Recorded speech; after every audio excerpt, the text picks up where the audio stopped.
नमस्कार, स्वागत है आपका वन उत्तराखंड पर। आपके साथ मैं हूं प्रगति। बुलेटिन की शुरुआत से पहले एक नजर डालते हैं इस वक्त की बड़ी हेडलाइंस पर। जन शिकायतों का निवारण नहीं करने वाले अफसर नपेंगे। समीक्षा के दौरान मुख्यमंत्री धामी हुए नाराज, बोले लापरवाह अफसरों को नोटिस जारी करके सख्त कार्रवाई की जाए।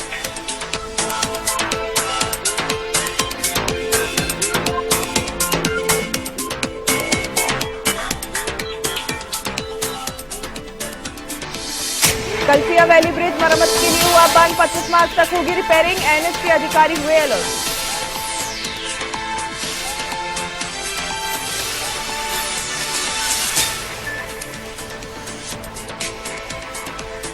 राजधानी देहरादून के ऐतिहासिक झंडे मेले की हुई शुरुआत, बड़ी संख्या में श्रद्धालु पहुंच रहे झंडा साहिब। सुरक्षा को लेकर पुलिस प्रशासन मुस्तैद।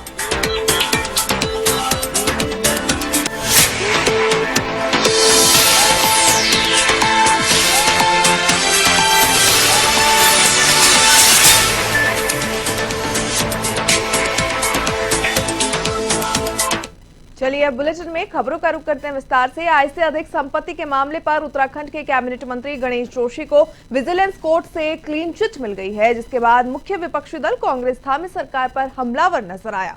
इस बात पर कांग्रेस के प्रदेश अध्यक्ष करण महारा ने धामी सरकार पर निशाना साधते हुए कहा कि गणेश जोशी पर अकेला एक ही आरोप नहीं लगा है, बल्कि इसके अलावा हाईकोर्ट ने उनके उद्यान विभाग पर सीबीआई जांच होने के लिए भी कहा है।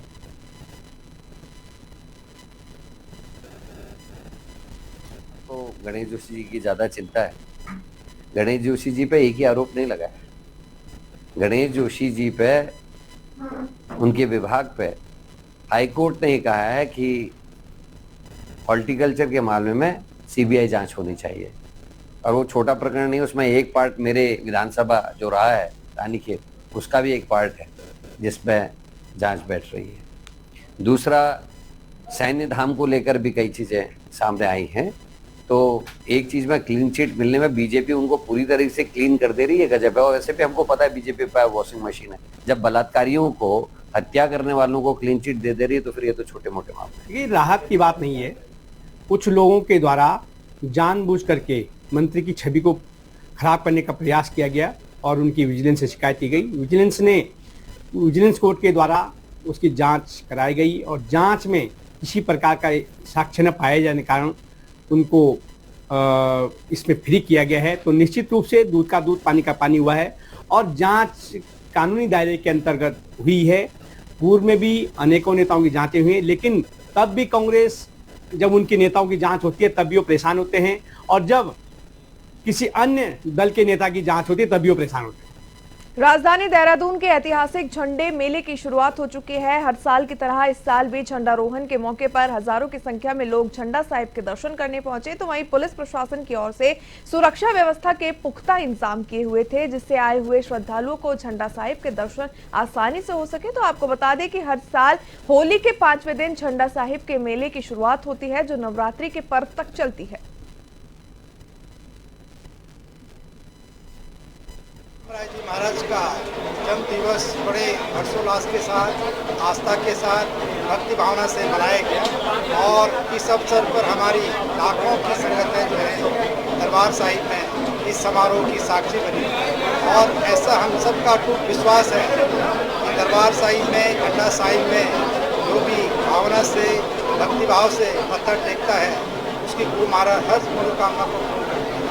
और यही कारण है कि आज इतनी बड़ी संख्या में जो है संगतें यहाँ पे मत्था टेकने आई हैं, गुरु महाराज के दर्शन करने। सन 1676 में गुरु महाराज ने ऊन घाटी में यहाँ पे डेरा डाला था और उनके डेरा डालने से, यहाँ पे तपस्या करने से इस स्थान का नाम देहरादून पड़ा।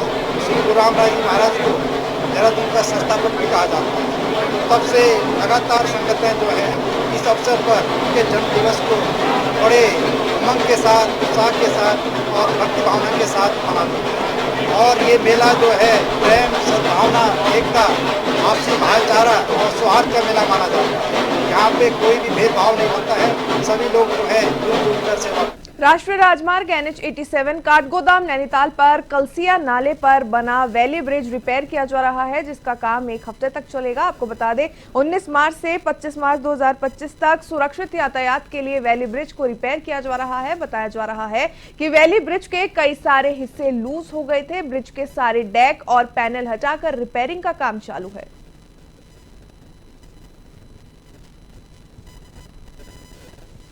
ये जो बेली ब्रिज था ये एक टेम्पररी मेजर होता है आमतौर पे, लेकिन इसमें किन्हीं कारणों से टेंडर उस जगह पे परमानेंट ब्रिज बनाने का किया गया था, परंतु वो नहीं हो पाया। इसलिए लगभग 2 साल से ज़्यादा हो गए इस ब्रिज को, और इसके कई सारे कंपोनेंट्स लूज़ हो गए थे, कुछ बिल्कुल मिसिंग थे।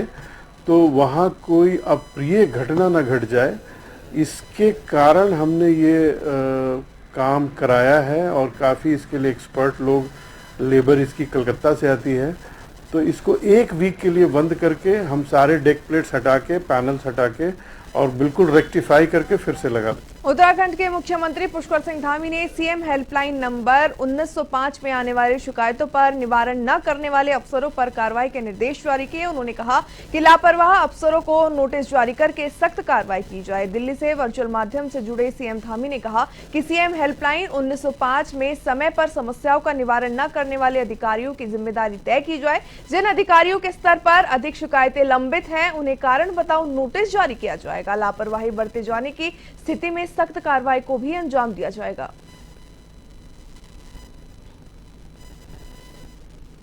के जो समीक्षा की गई है उसके क्रम में मैं 2 चीज़ों को हाईलाइट करना चाहूँगा। इससे सबसे ज़्यादा जो जनता मिलन के कार्यक्रम हुए हैं वो उधम सिंह नगर जिले में हुए हैं। सबसे ज़्यादा जो समीक्षा के कार्यरत हुए हैं वो यहीं से जारी हुए हैं। तो इसमें कहीं ना कहीं हम लोगों के यहाँ, क्योंकि जनसंख्या भी ज़्यादा है, समस्याएं भी ज़्यादा हैं, तो हमारे अधिकारी कहीं ना कहीं सबसे ज़्यादा कोशिश तत्परता से रहते हैं। संख्या में ज़रूर हम लोग कहीं ना कहीं ज़्यादा रहते हैं, लेकिन मुझे देखा जाएगा परसेंटेज में तो हमारी शिकायतों का निस्तारण काफ़ी संतोषजनक है। इसमें मुख्यतः राजस्व और हमारा शहरी विकास विभाग की हम लोग विशेषता समीक्षा लेते रहते हैं। लगभग 2400 कॉल्स जिलाधिकारी द्वारा स्वयं की गई हैं इसमें, ताकि लोगों तक सरकार का ये मैसेज पहुंच सके कि सरकार जागरूक है और समस्याओं को समाधान तक ले जाने के लिए सक्षम है। पूर्व कैबिनेट मंत्री डॉक्टर प्रेमचंद अग्रवाल के इस्तीफे देने के बाद राजनीतिक गलियारों में आरोप प्रत्यारोप का सिलसिला लगातार बना हुआ है। पूर्व मुख्यमंत्री हरीश रावत ने धामी सरकार को आड़े हाथों लेते हुए कहा कि ये सत्ता के अहंकार का पतन है और इससे साबित हो गया है कि अगर कोई भी व्यक्ति उत्तराखंड की भावना पर चोट करेगा तो जनता उसे बर्दाश्त नहीं करेगी।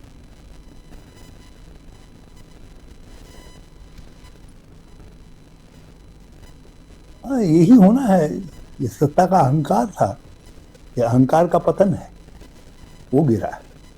और इससे एक बात साबित होगी कि कोई भी व्यक्ति यदि उत्तराखंड और उत्तराखंडियत की भावना पर चोट करेगा, ये विभिन्न आंचलिकताओं, विभिन्न सामाजिक समूह से मिल करके बना हुआ उत्तराखंड है। इसमें यदि आप किसी एक पर प्रहार करते हैं या उसके लिए कुत्सित शब्दों का, घृणित मनोवृत्ति का प्रदर्शन करते हैं, तो यही प्रतिक्रिया जनता की होगी जो आज प्रेमचंद के मामले में हुई है। उत्तराखंड की पर्यटक नगरी रानीखेत के विश्व प्रसिद्ध चौबटिया गार्डन में इन दिनों ट्यूलिप के पुष्पों ने रंगत बिखेरी हुई है। कई प्रजाति के रंग बिरंगे ट्यूलिप के पुष्प पर्यटकों को खासा आकर्षित कर रहे हैं। तो एशिया के सबसे बड़े चौबटिया स्थित एप्पल गार्डन में फूलों के साथ साथ फलों की भी बढ़ावत देखने का उद्देश्य से ट्यूलिप गार्डन स्थापित किया गया है।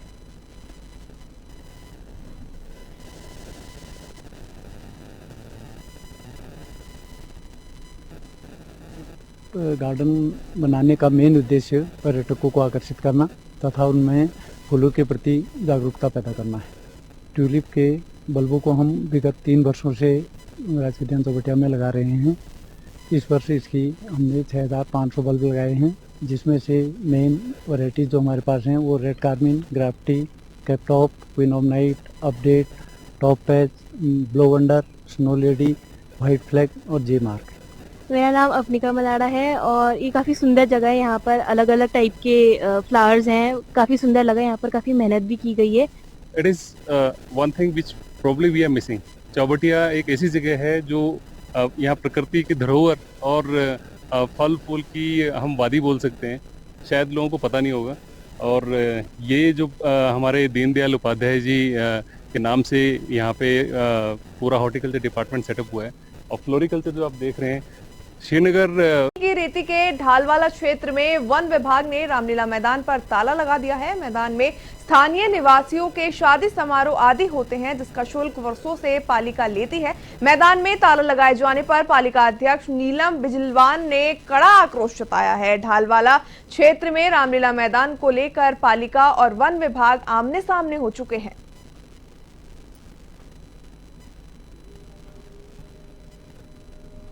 मतलब मुझे लेटर भी आया था वन क्षेत्राधिकारी द्वारा, मुझे नोटिस आया था, तो मैंने उसका प्रत्युत्तर भी भेजा था और प्रत्युत्तर हमने 18 को भेजा और 17 को, और कल वहाँ मुझे मेरे संज्ञान में आया कि वहाँ पर ताला लगा दिया गया वन क्षेत्राधिकारी जी द्वारा।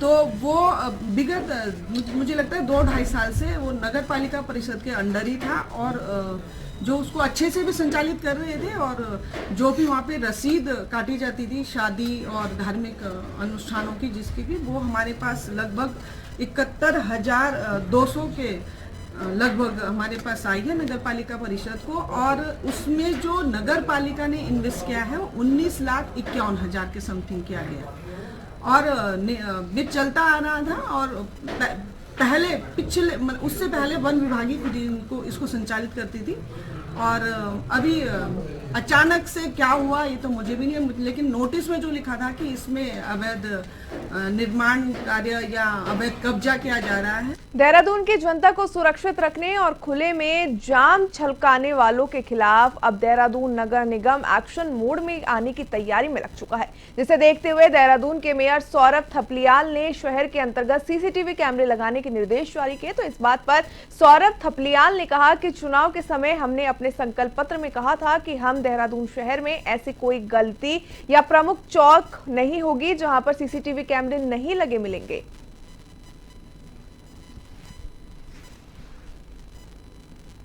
कोई प्रमुख चौक चौराहे गलियां ऐसी नहीं होंगी कि जहां पर सीसीटीवी कैमरे हमारे ना लगे हों। ये जो तीसरी आंख है सीसीटीवी के माध्यम से, एक तो हमारी जो नागरिक हैं, जनता है, वो सुरक्षित महसूस करेगी। हमारी माताएं बहनें, उनको आने जाने में किसी प्रकार की कहीं कोई उनको एक सुरक्षित वातावरण मिलेगा। दूसरा, साथ ही कुछ जैसे नशे का कहीं ना कहीं पे सेवन होता है, और कहीं पे भी जैसे अंधेरी जगह होती है, ऐसी किसी अंधेरी जगह पे एक तो हमने लाइटों की व्यवस्था करने के साथ साथ सीसीटीवी कैमरे भी वहां पर हम लगाने जा। सामाजिक संस्था इंटरनेशनल पायनियर्स क्लब की ओर से आपको बता दें, रामनगर स्थित श्री खत्री सभा भवन में 19 और 20 मार्च को 2 दिवसीय निःशुल्क स्वास्थ्य शिविर का आयोजन किया गया। शिविर में 200 से ज्यादा रोगियों ने अपना पंजीकरण कराकर इसका लाभ लिया। तो वहीं शिविर में मरीजों की जांच करने के साथ ही उन्हें निःशुल्क दवा भी वितरित की गई।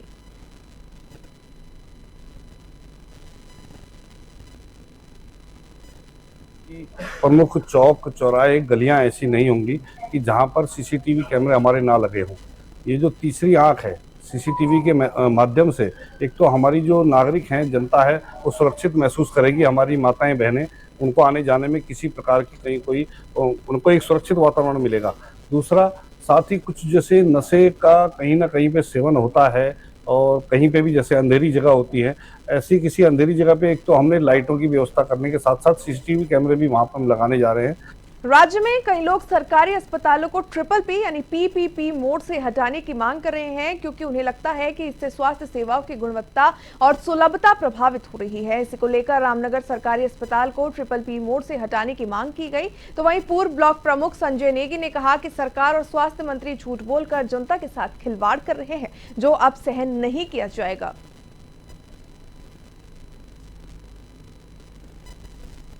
पीपी मोड अस्पताल के खिलाफ अन्य दल क्या आंदोलन शुरू किया है, क्या है? देखिए, 2020 में रामनगर का जो सरकारी अस्पताल था, इसे सरकार द्वारा अपने फायदे के लिए PPP मोड पर दे दिया गया था।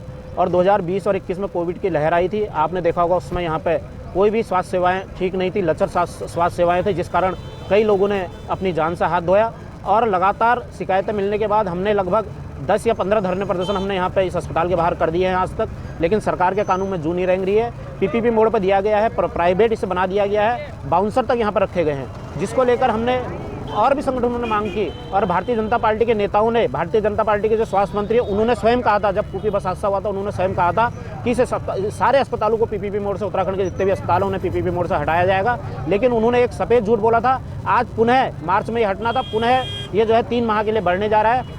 मुख्यमंत्री पुष्कर सिंह धामी ने सीएम हेल्पलाइन की समीक्षा के दौरान पुलिस और विभाग के अधिकारियों को निर्देश दिए हैं। जिन अधिकारियों की जिम्मेदारी तय की गई है वे शिकायतों का निस्तारण करने में देरी न करें। तो वहीं मुख्यमंत्री पुष्कर सिंह धामी ने कहा कि ऑल वन स्तर पर शिकायतों के निस्तारण को लेकर 36 दिन का समय दिया गया है और अगर उससे ऊपर समस्या का निदान नहीं होता है तो फिर जिम्मेदार अधिकारियों के खिलाफ कार्रवाई को अंजाम दिया जाएगा। दिख रही थी, इस बार चीज़ें सही लाइन पे आई हैं।